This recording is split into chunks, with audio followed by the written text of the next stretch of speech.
And if you could please remain upstanding for the Kenya National Anthem as well as the East African Anthem.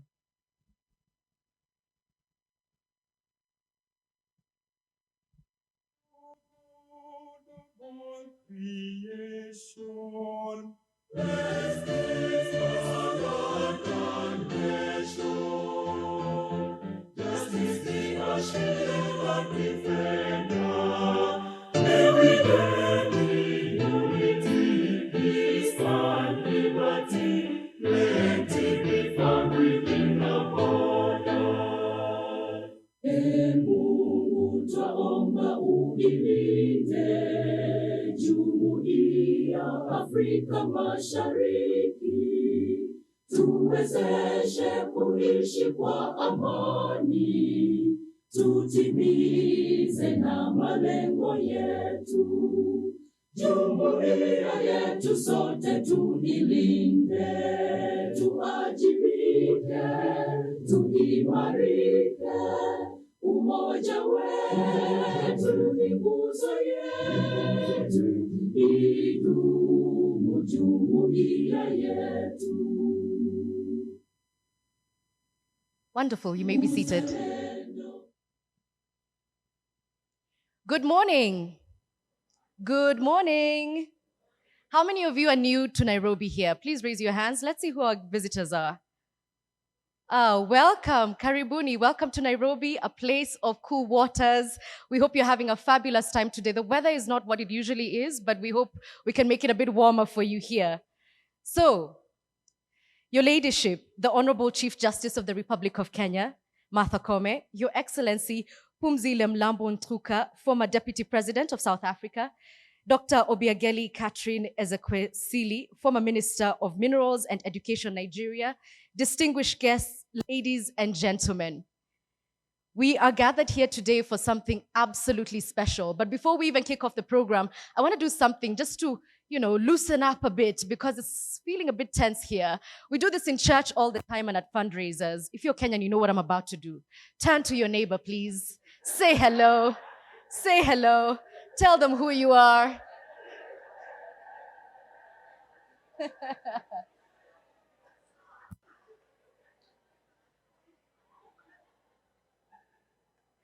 Wonderful.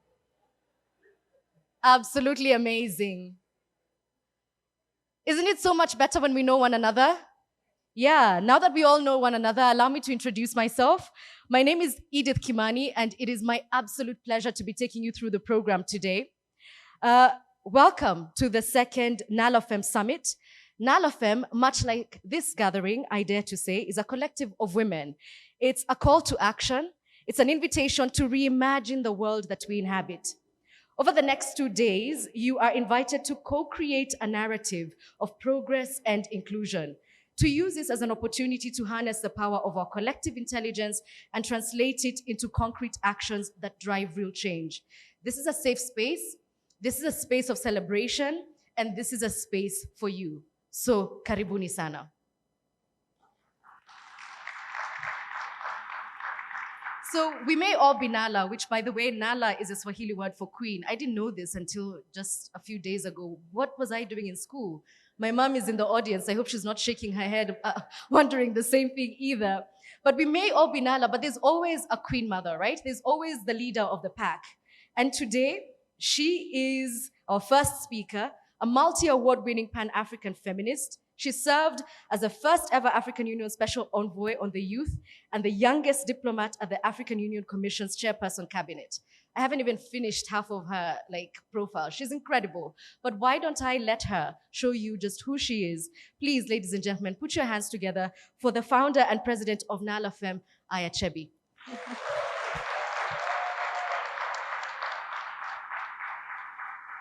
Thank you. Thank you so much, Edith. What a wonderful welcoming. Thank you all for coming.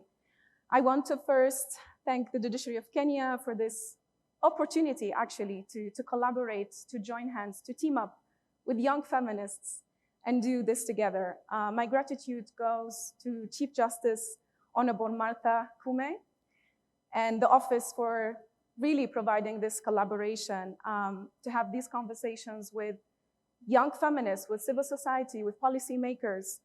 Having the first ever women Chief Justice, I think it's not a milestone only for Kenya, but for the whole Africa to be celebrated. So thank you, CJ. I want to also recognize mothers in the room. I like to call her Mama Pumzile. I like to call her Mama Obi. And also recognize Honorable Ngwale for really coming here to engage with us, to share your wisdom and to work forward with us. We have here members of parliament, honorable judges, government dignitaries, diplomatic corps, the Nala Council, the students, the media, and different partners. So welcome to the second Nalafem Summit. When I came to Nairobi in January, this seemed to be like a faraway idea to achieve, but many of you in this room said, yes, let's do it. Young feminist voices must be central to the conversation. We must take a justice lens to the gender conversation. Without resources, this cannot happen. So I would like to thank all the partners who sponsored participants to be here, including UN Women, UNFPA, One Campaign, AMREF, Girl Generation, Action Aid, African Leadership Academy. It's really a long list of amazing partners. And also I wanna thank our coordination committee because this was co-created with young feminist organizations. The Positive Young Women Voices, Athena Network, African Population Research, the Integrated Development Program, and Empower Her Initiative. Sincere thank you all for putting your money in the right cause. Sisters, brothers, we also have men in the room, and mothers. These are challenging times for feminist activism on the continent. To be honest, if you're young, female, and African, and you're challenging the status quo and using your power to take the oppressive system down, it's not a pretty word for you out there. By the mere fact that you are a voice and you know your rights, that means you are to be silenced. But what is feminism but the radical notion that women are just human beings? I think we have today on the continent a kind of leadership that doesn't believe in that radical notion. Radical simply means grasping things at the root. And it seems the radical of one generation now is the conservative of the next. We've been having these conversations with our speakers earlier. And I think that kind of leadership we see from African leaders today, but our generation cannot continue to perpetuate the same system. It is outrageous to see the murder of women's rights defenders. It is outrageous to see hijacking of female leadership during democratic transitions. It is outrageous, even in my country, Tunisia, to see the dehumanization of Black migrants and the growing anti-Blackness sentiment. To see female Black migrants giving birth denied entrance to hospitals. I mean, a few months ago, we had to call an activist doctor to do their duty. It is outrageous to see male legislators deciding on productive systems they have no clue about. And I think it's becoming more fashionable now that politicians wake up and debate women's bodies and sexuality and what to control legally. It is outrageous to see that 2 in 3 women experience sexual assault in their lifetime. And all women, whether consensual or non-consensual, are subjugated to sexual shaming and guilt. And that's why the journey to becoming a survival is a long journey, and to get justice is a long journey. So we must end this pandemic, and that's why we're all here and we're convened today, because we need this multi-generational space. We need a conversation about justice, trust, and accountability. And we curated this Nala space for honest, genuine, and really coherent dialogue that recognizes how power driven by non-equitable social and gender norms shape our public policies. And we don't want to allow this to continue. We really shouldn't allow this madness under our watch.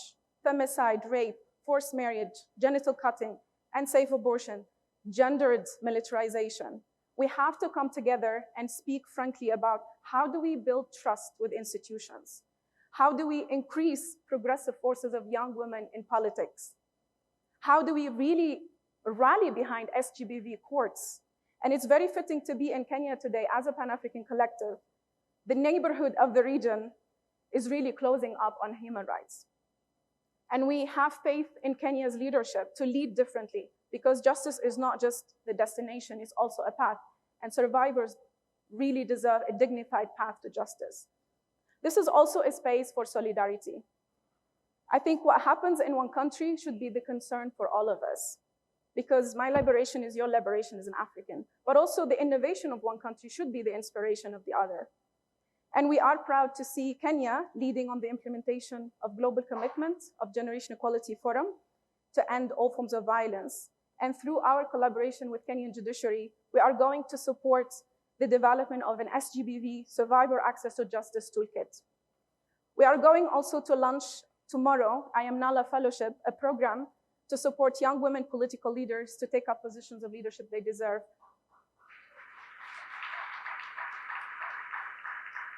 We're hoping to collaborate with Dr. Obi's School of Governance of Next Generation. And Nalafem, we are working towards the unfinished business of the liberation of African women and girls. Everybody of us have a role to play. The only way I know how to do this is to convene spaces, Pan-African feminist spaces. So I'm doing my part here. And I invite you also to do your part from wherever you stand in your influence. Today, we also celebrate 2 years anniversary of Nalafem Collective. We're very young. With all of you, with our growing community of all generations, Nala is the lioness, the queen, as you said, the go-getter, and there are many Nalas in this room. So we invite you to sign our manifesto. We invite you to walk away with pledges and commitment from today. We invite you to be part of us, to join our collective, because you are Nala. Thank you so much.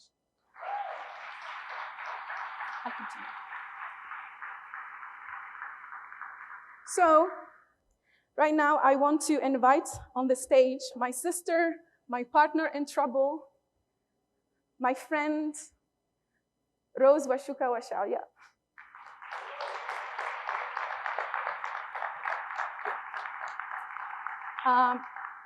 Chief of Staff of the Office of Chief Justice and the President of Supreme Court of Kenya.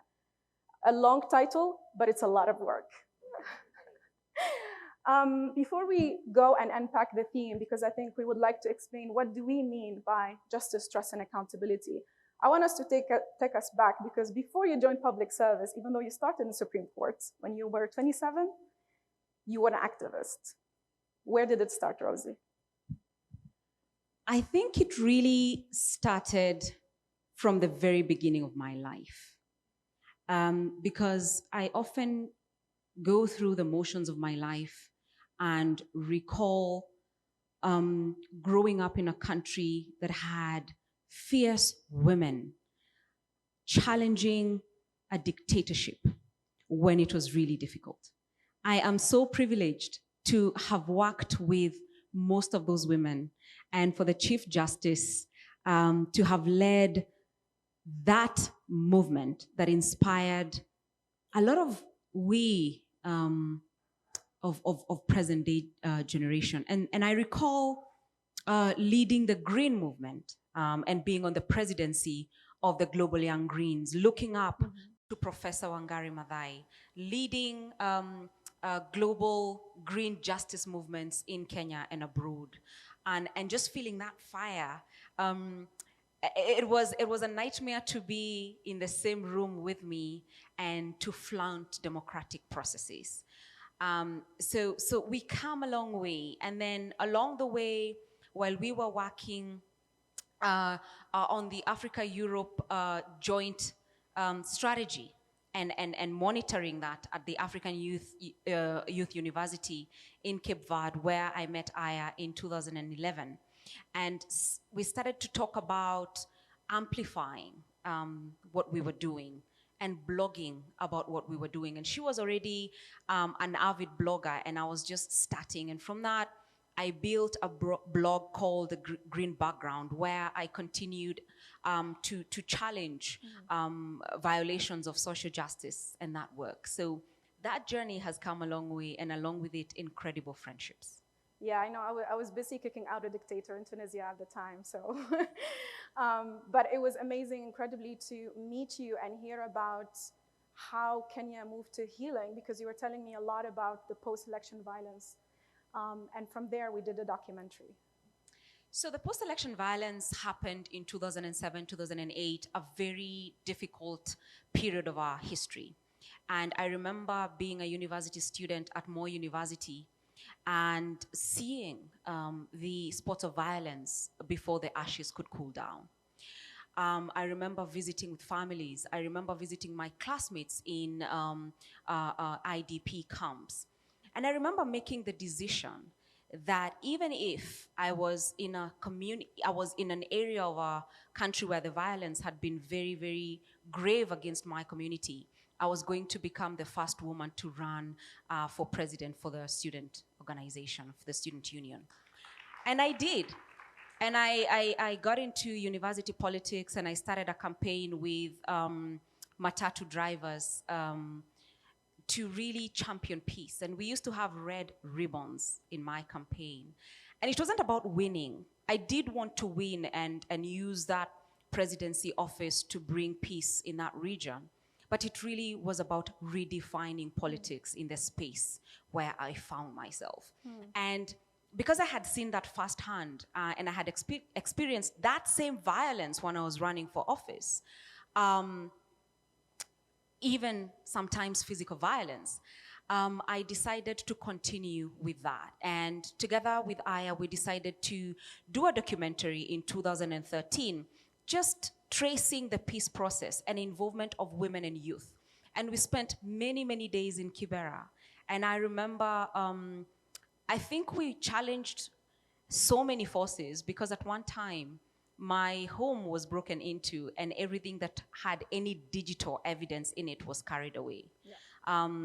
They didn't touch anything else. They carried the USBs, they carried the computers, the iPads, really things that would be used to really dig into what it is that we were doing. But Kenya's conscious transformation was born out of spending days talking to women and the youth, particularly in Kibra, who had really spent time building youth in the community. They say that really women are the most affected by violence because it is to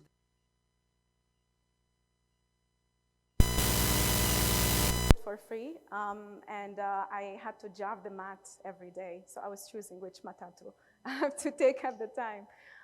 Then we moved to London, so I was studying at SOAS, you were doing your master's at Oxford, and I want to tell an anecdote when I'm usually the rebel and the rule breaker, and Rose really upholds law. I mean, she's the advocate in the law, that's how I knew her.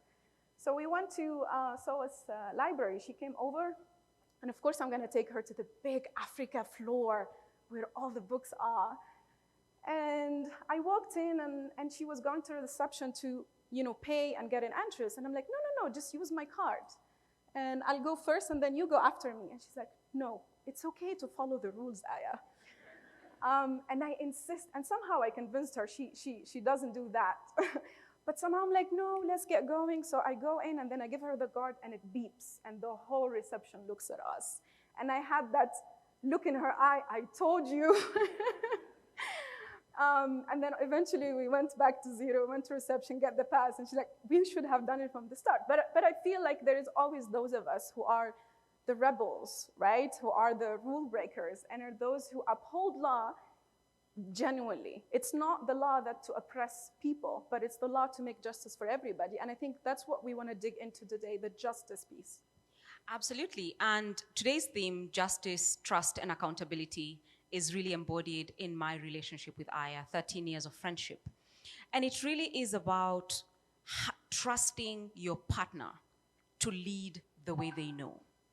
Trusting your partner to hold themselves accountable to the things that they commit to. If I had stayed the cause of activism, I probably would, have had a very different outcome. But I remember in 2014 in Brussels, I was the African representative who gave the statement to African and European heads of state. And I recall telling myself that I was going to retire from youth activism, and I was going to put my focus on continuing with my journey in government.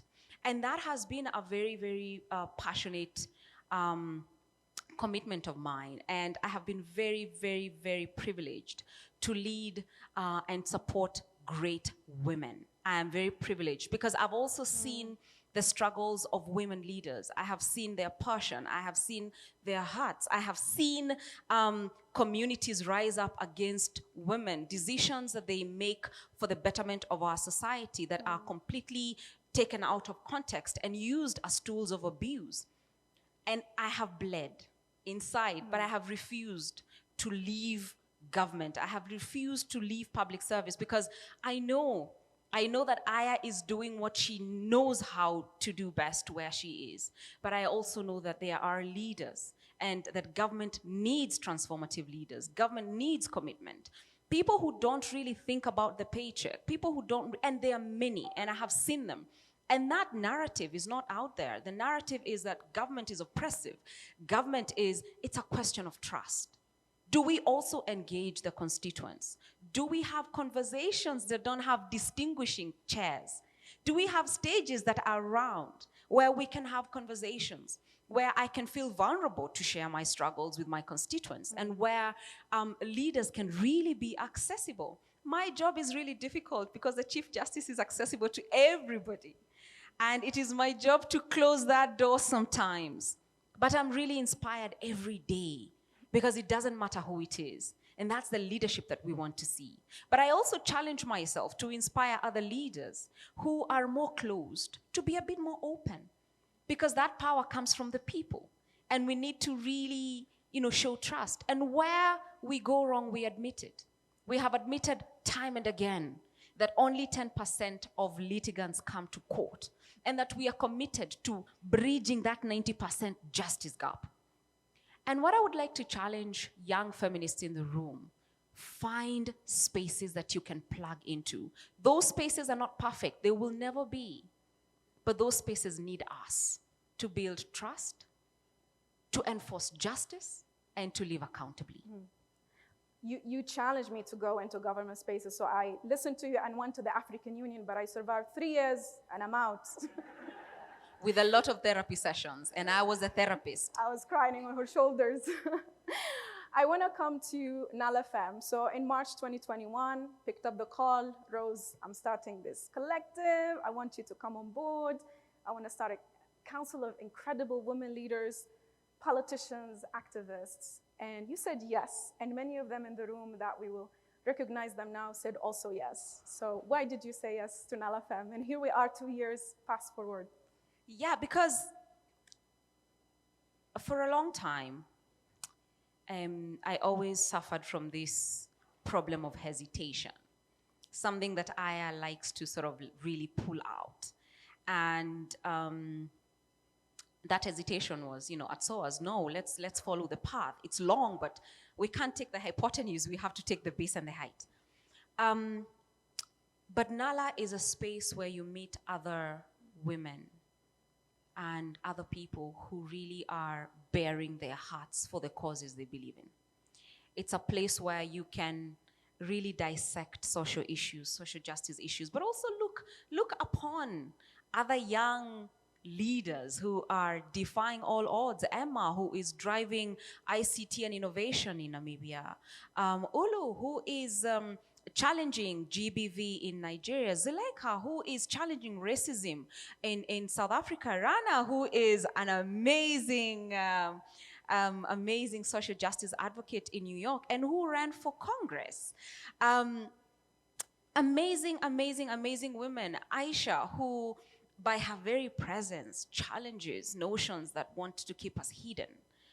And many, many others who are not in the room today who champion the goals and the 10 commitments that we have signed on to. So really, Nala is a place that I come to remind myself that I have chosen a path that's not easy, but a path that requires that solidarity and sisterhood. Amazing.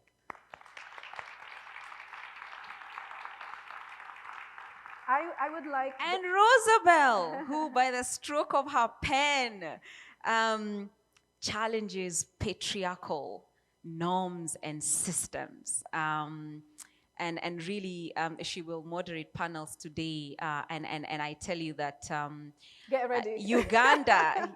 Uganda trembles at her voice because she speaks truth. And Rosabel reminded us in Abuja last year that you can't apologize to the oppressor. It is not in your place to explain yourself to the oppressor, to say, oh, please, I know you're oppressing me, but give me an opportunity to be. So those incredible women, and of course, our president. As we wrap up this session, I'd like council members to stand up because I've been chairing the council that we were trying to build for the past 2 years, and now this council have become the backbone of the collective, so I can step back to my convener role and then hand over the chairmanship to Rose. So I'd like to have the gavel, and I'd love for the council members to stand up so we can have a handover moment, you know, because she's a lawyer, so I have to do it properly, right? Would you like to stand up? So I would like to hand over to Rose Wachuka Masharia, Chair of Council Member 2023-2024. And with handing over this assignment, I think with your leadership, Nala will go far. So, thank you, Rosie. Thank you so much for the privilege to really step up and provide that leadership and support to fellow council members and to our young institution, our young baby, to continue thriving and seeking out those monumental steps that we have committed to achieving. Thank you so much. Thank you. I would